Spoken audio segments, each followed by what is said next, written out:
दोस्तों, क्या आपकी वेबसाइट के पेजेस भी बिंग सर्च इंजन में इंडेक्स नहीं हो रहे? अगर आपके साथ भी ऐसा हो रहा है तो मैं आपको बता दूं कि हमारी वेबसाइट के साथ भी ऐसा ही कुछ हो रहा था। उसके बाद हमने जो प्रोसेस फॉलो किया, उसके बाद हमारे पेजेस बिंग में इंडेक्स होने लगे। इस वीडियो के लास्ट में मैं आपको वो पूरा प्रोसेस बताने वाला हूँ जिसको फॉलो करके आप अपने पेजेस को, अपनी वेबसाइट के पेजेस को बिंग में इंडेक्स कर सकते हैं। तो जैसा कि आप स्क्रीन पर देख पा रहे हैं, हमारी वेबसाइट के पेजेस दिसंबर से पहले यहाँ पर बिल्कुल भी इंडेक्स नहीं हो रहे थे। लेकिन दिसंबर के बाद ये पेजेस जो हैं वो कंटिन्यूसली इंडेक्स होते गए और ये जो है लगातार अब बढ़ते जा रहे हैं। तो हमने क्या किया कि हमारे पेजेस बिंग में इंडेक्स होने लगे। तो इन सब के बारे में हम बात करेंगे, लेकिन उससे पहले मैं आपको बताता हूँ वो सामान्य गलतियाँ जो हम सब लोग करते हैं। उसके बाद लास्ट में हम देखेंगे कि हमने किस तरह से अपनी वेबसाइट bloggingidol.com को जो है बिंग में इंडेक्स किया। तो चलिए शुरू करते हैं। सबसे पहला जो इशू है वो ये है कि आपकी वेबसाइट डाउन हो सकती है। जी हाँ, अक्सर हम ऐसी होस्टिंग ले लेते हैं जिससे हमारी वेबसाइट जो बहुत बार जो है डाउन रहती है। इसके अलावा बिंग के जो क्रोलर हैं वो हमारी वेबसाइट को बार बार क्रोल करते रहते हैं, यानी वो हमारी वेबसाइट पर एक एक्स्ट्रा प्रेशर डालते हैं। कुछ होस्टिंग कंपनीज जो हैं उस प्रेशर को बर्दाश्त नहीं कर सकती, इस वजह से हमारी वेबसाइट डाउन हो जाती है। या फिर कुछ होस्टिंग कंपनीज ऐसी होती हैं जिससे आपकी वेबसाइट बार बार डाउन होती रहती है। अब आपको क्या करना चाहिए कि आप अपनी वेबसाइट को मॉनिटर कर सकें कि आपकी वेबसाइट दिन में 24 घंटे में कितनी बार डाउन जाती है। तो उसके लिए आपको एक टूल का यूज़ करना है जिसका नाम है अप टाइम रोबोट। इस टूल के अंदर आपको अपनी वेबसाइट को डाल देना है और आपके पास ईमेल आ जाएगा जब भी आपकी वेबसाइट डाउन होगी। इस टूल की हेल्प से आपको पता लग जाएगा कि कब कब आपकी वेबसाइट डाउन हो रही है और क्या यही वजह तो नहीं है कि बिंग में आपके पेजेस इंडेक्स नहीं हो रहे। क्योंकि हो सकता है कि जब बिंग ने आपकी वेबसाइट को विजिट किया हो, जिस टाइम पे उसने क्रोल किया हो, उस टाइम आपकी वेबसाइट डाउन हो। तो इसके लिए दो तीन चीज़ें आपको करनी चाहिए। एक तो आप अच्छी होस्टिंग लें और दूसरा अप टाइम रोबोट का यूज़ करें। होस्टिंग की अगर बात करें तो होस्टिंगर इंडिया का लिंक मैं नीचे डाल दूंगा डिस्क्रिप्शन में। अगर आप उस लिंक से लेते हैं तो हम आपको एक फ्री थीम देंगे, जनरेट प्रेस थीम है उसके साथ आपको मिलेगी, तो वो भी आप हमसे ले सकते हैं। तो होस्टिंग के बाद हम बात करते हैं अगले कारण की जिसकी वजह से बिंग में आपके पेजेस इंडेक्स नहीं हो रहे। देखिए, दूसरा जो कॉमन कारण है वो साइट मैप सबमिशन का है। साइट मैप हम लोग जानते हैं कि साइट मैप हमें बिंग में और गूगल सर्च कंसोल में सबमिट करवाना होता है। हम साइट मैप सबमिट तो कर देते हैं, लेकिन कई बार क्या होता है कि हम उस साइट मैप को विजिट करके ही नहीं देखते। अक्सर क्या होता है कि कुछ लोग या तो योस्ट एसईओ या फिर रैंक मैथ एसईओ के साथ साथ एक साइट मैप प्लगइन का भी यूज़ कर लेते हैं, जिसकी वजह से उसमें कन्फ्लिक्ट हो जाता है और साइट मैप हमारा उस जगह पे जो है वो दिखाई नहीं देता। तो साइट मैप को सबमिट करने से पहले आप साइट मैप को जो है टेस्ट कर लें। आपका जो साइट मैप होगा वो आपकी डोमेन का name, like your domain name .com/sitemap.xml होगा या फिर /sitemap_index.xml होगा।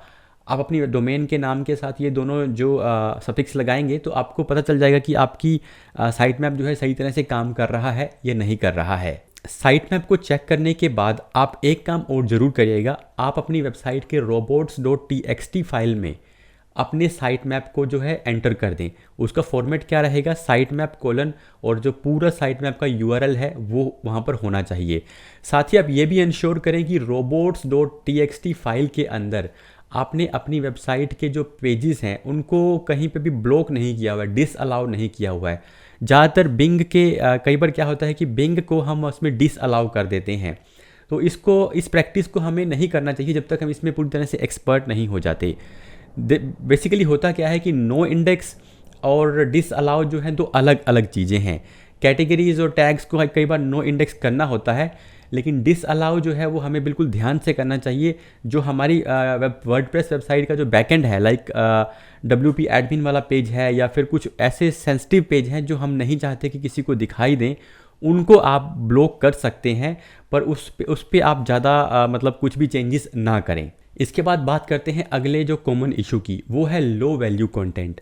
कई बार क्या होता है कि हम अपनी वेबसाइट पर बहुत ही थिन कंटेंट पोस्ट करते हैं। गूगल एडसेंस के केस में इसमें बहुत ज़्यादा प्रॉब्लम आती है, हमारी जो वेबसाइट को एडसेंस का अप्रूवल नहीं मिलता। लेकिन बिंग के केस में क्या होता है कि बिंग हमारे पेजेस को इंडेक्स ही नहीं करता। बिंग और गूगल की बात करें तो बिंग जो है अभी ज़्यादा स्ट्रिक्ट है एक तरह से। गूगल में क्या होता है कि अगर अगर कोई इशू आता है, अगर आप कुछ गलत कर रहे हैं, किसी गाइडलाइन को फॉलो नहीं कर रहे, तो गूगल क्या करेगा, आपके उन पेजेस को जो है थोड़ा पीछे डाल देगा। लेकिन बिंग क्या करता है, बिंग आपके पेजेस को डी इंडेक्स कर देता है। कुछ लोगों के साथ ये इशू आ रहा होगा कि उनके पेजेस जो हैं इंडेक्स ही नहीं हो रहे होंगे। लेकिन कई बार ऐसा भी होता है कि इंडेक्स होने के बाद बिंग जो है लो वैल्यू पेजेस को डी इंडेक्स भी कर देता है, या पूरी की पूरी वेबसाइट को भी डी इंडेक्स कर देता है। तो इसीलिए जितने भी आपको कंटेंट लिखना है वो कम से कम 300 वर्ड तो होना ही चाहिए, वो मिनिमम रिक्वायरमेंट है। उसके अलावा 600 से 1000 वर्ड अगर आप लिखेंगे तो ज़्यादा बेटर है। बल्कि आजकल जो है लॉन्ग वैल्यू जो लॉन्ग फॉर्म कंटेंट है वो ज़्यादा चलता है। तो इस बात का भी आपने ध्यान रखना है, आपने लो वैल्यू कंटेंट जो है नहीं डालना। और अगर आपने लो वैल्यू कंटेंट डाला हुआ है तो आप उसको अपडेट करें, उसके बाद आपके पेजेस जो हैं वो आसानी से इंडेक्स हो जाएंगे। नेक्स्ट जो है कॉपीड कंटेंट। कई बार क्या होता है कि कुछ लोग जो है दूसरी वेबसाइट से कंटेंट को कॉपी करके अपनी वेबसाइट पर डाल देते हैं। तो इस केस में भी क्या होता है कि बिंग आपके पेजेस को जो है इंडेक्स नहीं करता। गूगल के केस में ऐसा नहीं है। गूगल में केस में क्या होता है कि बहुत सी वेबसाइट्स ऐसी हैं जो बिल्कुल एज इट इज़ कॉन्टेंट जो है उठाकर अपनी वेबसाइट पर डाल लेती हैं, और वो पेजेस गूगल में आते रहते हैं। हो सकता है वो दूसरे पेज पे हो, तीसरे पेज पे हो, लेकिन वो पेजेस गूगल में रहते हैं। गूगल के केस में आपको क्या करना पड़ेगा, आपको एक DMCA फाइल करना पड़ेगा, जो आप गूगल सर्च कंसोल में जाकर कर सकते हैं। तो ये बहुत बार होता है। बहुत से लोग ऐसे हैं जो आपकी कंटेंट को पूरी तरह से कॉपी करते हैं और अपनी वेबसाइट पर डाल देते हैं। तो गूगल उन्हें कुछ नहीं कहने वाला, आपको एफर्ट करना पड़ता है। लेकिन बिंग के केस में ऐसा नहीं है। बिंग क्या करेगा, बिंग उन पेजेस को डायरेक्टली जो है वो डी इंडेक्स कर देगा।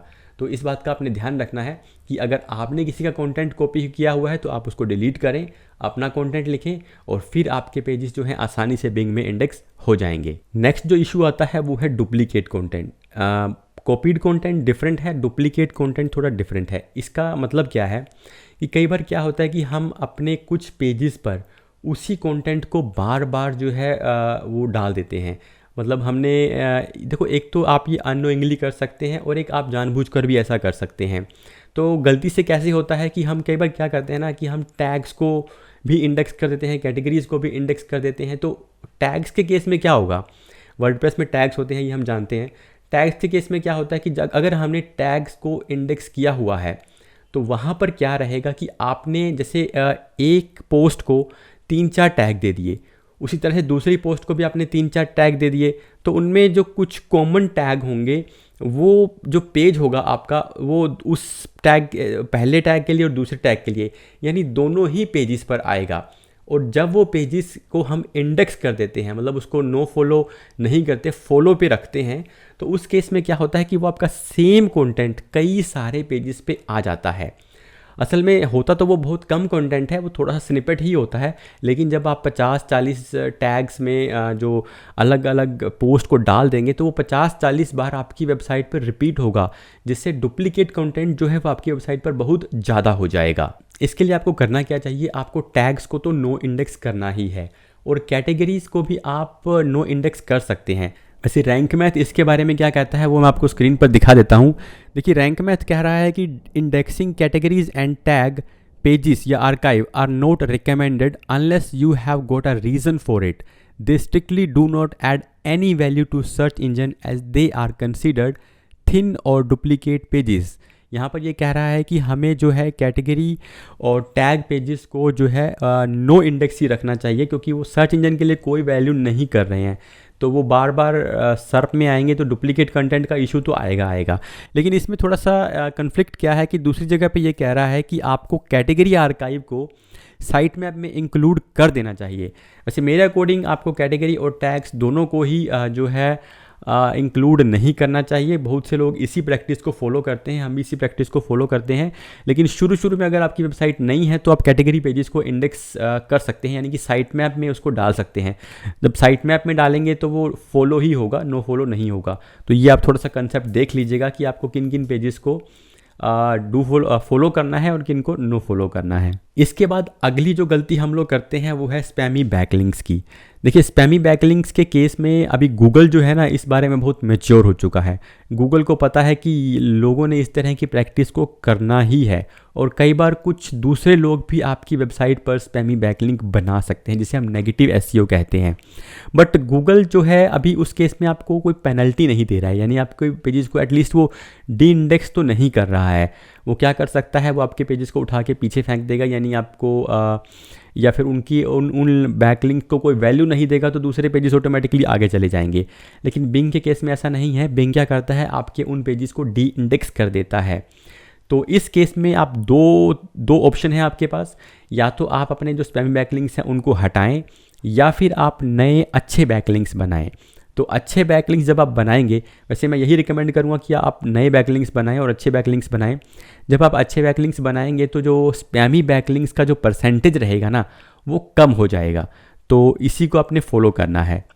अब मैं आपको बताता हूं कि जब हमारे पेजेस इंडेक्स नहीं हो रहे थे तो हमने क्या क्या किया था, और किस तरह से हमारे पेजेस जो हैं फिर से इंडेक्स होने लग गए। तो यहाँ पर जैसे कि आप देख पा रहे हैं कि हमने बिंग के साथ, जब हमारे पेजेस इंडेक्स नहीं हो रहे थे तो हमने बिंग को कुछ ईमेल्स की थी।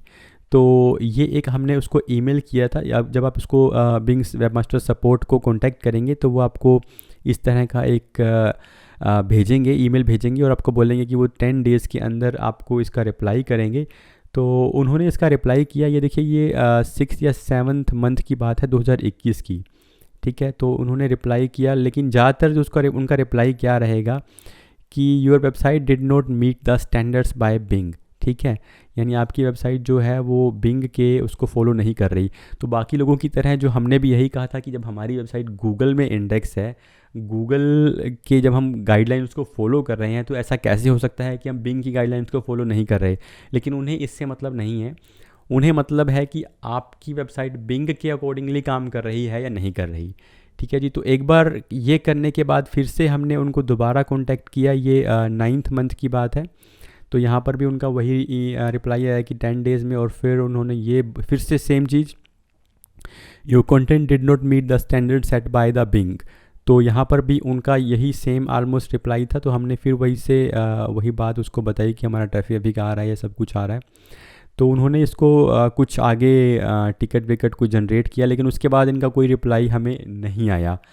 तो इस तरह से, लेकिन कुछ केसेस में मैंने देखा है कि अगर आप बिंग सपोर्ट में कांटेक्ट करते हैं, तो अगर कोई जनरल इशू है, कोई क्रोलिंग का इशू है, या कोई वैसे ही उन्होंने कुछ ब्लॉकिंग किया हुआ है, तो वो उसको हटा देंगे और आपकी वेबसाइट के पेजेस जो हैं इंडेक्स होने लगेंगे। 1-2 केसेस में ऐसा हुआ है, वो मैंने देखा है इसमें रिसर्च के टाइम पे, ठीक है।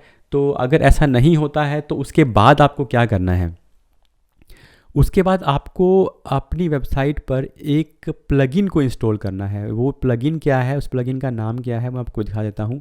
इंडेक्स नाउ, ये एक प्लगइन है जो बिंग ने ही बनाया है, और बिंग कहता है कि आप इसको इंस्टॉल करें, और ये यहाँ पर आप अपने यूआरएल को सबमिट कर सकते हैं। ऑटोमेटिकली भी इसमें सबमिट होते रहते हैं। तो ये आपको तो यहाँ पर आप देखिए कि ये जो बिंग वेबमास्टर टूल है वो भी ये रिकमेंड करता है कि आप इंडेक्स नाउ को अपनी वेबसाइट पर इंस्टॉल करें। और यहाँ पर आप इंडेक्स नाउ पे जाएंगे तो आपको दिखेगा कि यहाँ पर वर्डप्रेस से डायरेक्टली जो है यूआरएल सबमिट हो रहे हैं, यानी कि जब भी कोई नया हम पोस्ट पब्लिश करते हैं तो वो डायरेक्टली यहाँ पर जो है वो सबमिट हो जाता है, ठीक है। तो इसके थ्रू आप इस प्लगइन को इंस्टॉल करें। प्लगइन को इंस्टॉल करने के बाद ही जो ये क्लियर हुआ, यानी कि हमारे जो पेजेस हैं उन्होंने इंडेक्स करना शुरू किया। तो ये भी एक फैक्टर है, बहुत बड़ा फैक्टर है। गाइडलाइंस की अगर बात करें तो आपको थिन कौन, जो मैंने आपको सारी जो 5-6 पॉइंट्स बताए हैं उनको फॉलो करना है। साथ ही आपकी वेबसाइट का ट्रैफिक भी ठीक ठाक होना चाहिए। बिल्कुल, अगर ट्रैफिक लो है तो भी आपके पेजेस इंडेक्स नहीं हो सकते। तो ये सारी चीज़ें मिलाकर अगर आप अपनी वेबसाइट पर इम्प्लीमेंट करेंगे तो आपके पेजेस जो हैं वो इंडेक्स होने शुरू हो जाएंगे। फिर भी अगर आपका कोई सवाल है, कोई इशू आ रहा है, आप चाहते हैं कि हम आपकी वेबसाइट को रिव्यू करें, तो आप हमारा जो टेलीग्राम ग्रुप ज्वाइन कर सकते हैं, जिसका लिंक मैं नीचे डिस्क्रिप्शन में डाल दूंगा। ऐसे ही वीडियोज़ के लिए आप हमारे चैनल ब्लॉगिंग आइडल हिंदी को सब्सक्राइब कर लीजिएगा। आपसे फिर मुलाकात होगी ऐसे ही एक और वीडियो के साथ।